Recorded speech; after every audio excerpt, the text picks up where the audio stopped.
কোনো অধিকার নাই। দুনিয়াতে একজন বিপদে পড়লে ফোনের মাধ্যমে হোক আর সাক্ষাৎকারে হোক তাকে বাঁচা সম্ভব, বারবার চেষ্টা করে হলো তাকে বাঁচানো যাবে। কিন্তু কবরে যদি একবার বিপদে পড়ে যায়, মামলায় পড়ে গেছেন, আপনার জেলায় হচ্ছে না, আপনি হাইকোর্ট পর্যন্ত যান, সুপ্রিম কোর্ট পর্যন্ত যান, বারবার চেষ্টা করলেও আপনি মুক্তি পেতে পারেন। এ রাস্তা আছে, সিস্টেম আছে। কিন্তু কবরে যদি একবার ভাই আমরা বিপদে পড়ে যাই, কোনো উপায় থাকবে না, কোনো রাস্তা থাকবে না। এজন্য দুনিয়াটা হচ্ছে আইয়ুকুম আহসানু আমালা, তুমি আমল করো, তোমাকে এই আমল করার জন্যই পাঠিয়েছেন, খুব সীমিত সময়।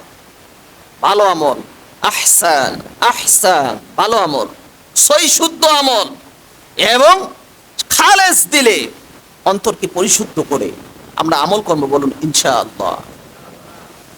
তাদেরকে বলা হলো কি অপরাধ করেছিলে তোমরা বলো।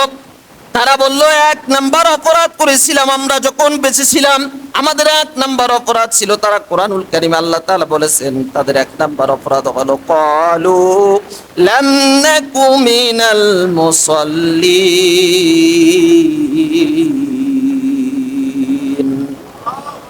1 নাম্বার অপরাধ ক্বালু লাম নাকু মিনাল মুসাল্লিন। আমরা দুনিয়াতে যখন বেঁচে ছিলাম, আপনারা কি মন খারাপ করবেন শুনলে?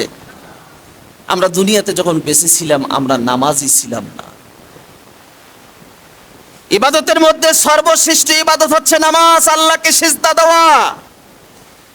একজন মনিব, তিনি আমাদের রব, তিনি আমাদের পালনকর্তা, সৃষ্টিকর্তা, তিনি আমাদের সবকিছুই, এবং তিনার কারণে এই পৃথিবীতে আগমন আমাদের, এবং তিনি আমাদের রব হিসাবে পাওনাদার। আমার মস্তিষ্ক তার কপালে নুটে দিতে হবে। তারা বলল, 1 নম্বর অপরাধ করেছিলাম আমরা দুনিয়াতে নামাজ আদায় করি নাই, নামাজি ছিলাম না, এই কারণে আল্লাহ তাআলা আমাদেরকে কঠিন জাহান্নামের মধ্যে ফেলিয়ে দিয়েছে। তাহলে বলুন তো দেখি, নামাজ পড়ার দরকার আছে না নাই? আমরা সকলে নামাজ পড়ি তো? আমরা সকলে নামাজ পড়ি, যারা পড়ি না তাদেরকে নামাজ পড়া লাগবে। নবী করিম সাল্লাল্লাহু আলাইহি সাল্লাম বললেন, যে ব্যক্তি নামাজে চলে গেল, নামাজের মধ্যে সিজদায় দিল, সে স্বয়ং আল্লাহর কুদরতি কদমে তার কপালটা লুটে দিল। ওই ব্যক্তি যখন বলে, আল্লাহর নবী বলেন, কোন ব্যক্তি যদি সিজদায় পড়ে আল্লাহর কাছে মনের কথাগুলো বলতে পারে, আল্লাহর কাছে মনের কথাগুলো বলতে পারে, নবীজি বলেন সবচেয়ে দোয়া কবুল হওয়ার স্থান হচ্ছে সিজদা।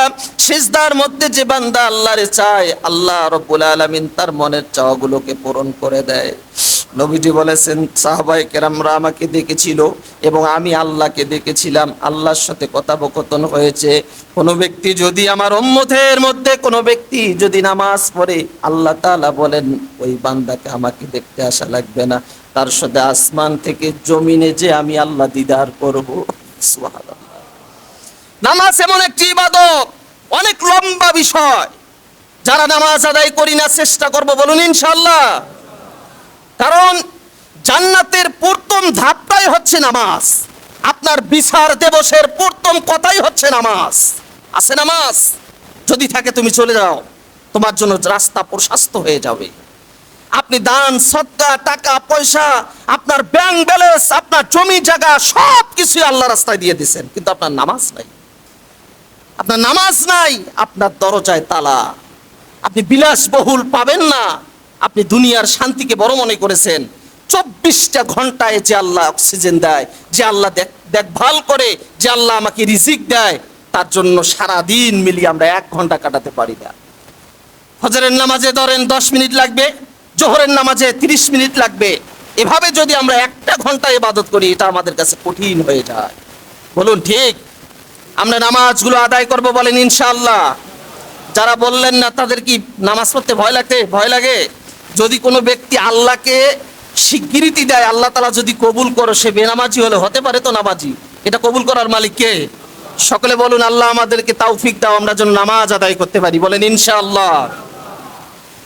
জাহান্নামী ব্যক্তিগুলো কাঁদে আর বলতেছে, সাকর নামক জাহান্নামের আগুনে দাউ দাউ করে পোড়ানো হচ্ছে। 1 নাম্বার অপরাধ ছিল আমরা নামাজ আদায় করি নাই, আমরা নামাজ পড়ি নাই।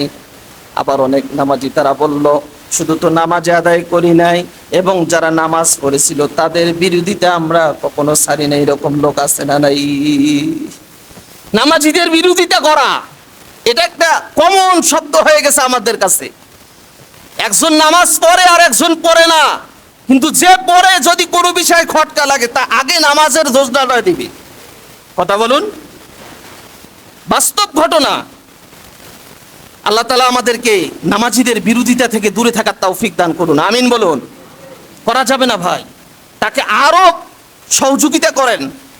কোনো ব্যক্তি যদি কাপড়ের কারণে, পরনের পোশাকের কারণে নামাজ যদি পড়তে না পারে, তাকে সহযোগিতা করেন, পোশাক কিনে দেন। অনেক লোক আছে পোশাক আশাকে একটা পাঞ্জাবি প্রতিদিনে পরে এবং তার কাছে কোনো শক্তি নাই, টাকা নাই, পয়সা নাই, তাকে সহযোগিতা করেন এবং তাকে আল্লাহর ঘরে পাঠার ব্যবস্থা করেন।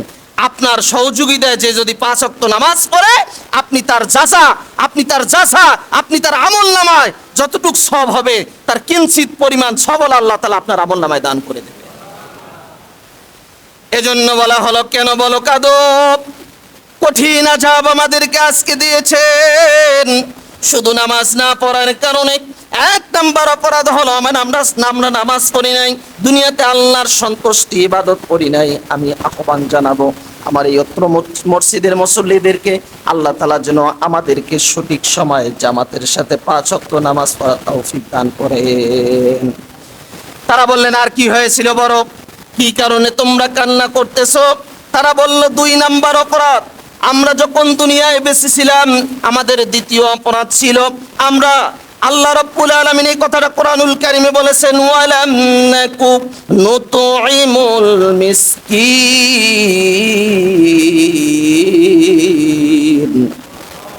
আমরা যখন দুনিয়া বেঁচে ছিলাম, ওয়ালাম নাকু নুতঈমুল মিসকিন, আমরা অসহায় দরিদ্র মাসাকিনদেরকে খাবার প্রদান করি নাই, আমরা অসহায়ের দিকে তাকাই নাই। এই কারণে আমাদেরকে সাকর নামক জাহান্নামের আগুনে ফেলিয়ে দিয়েছে। জোরে বলেন নাউজুবিল্লাহ।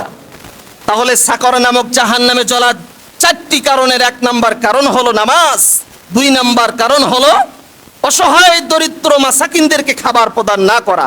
আমরা অসহায় দরিদ্র মাসাকিনদেরকে আমরা দেখভাল করব এবং খাবার প্রদান করবে বিধান কার? আল্লাহ তাআলার। এটি ফরজ।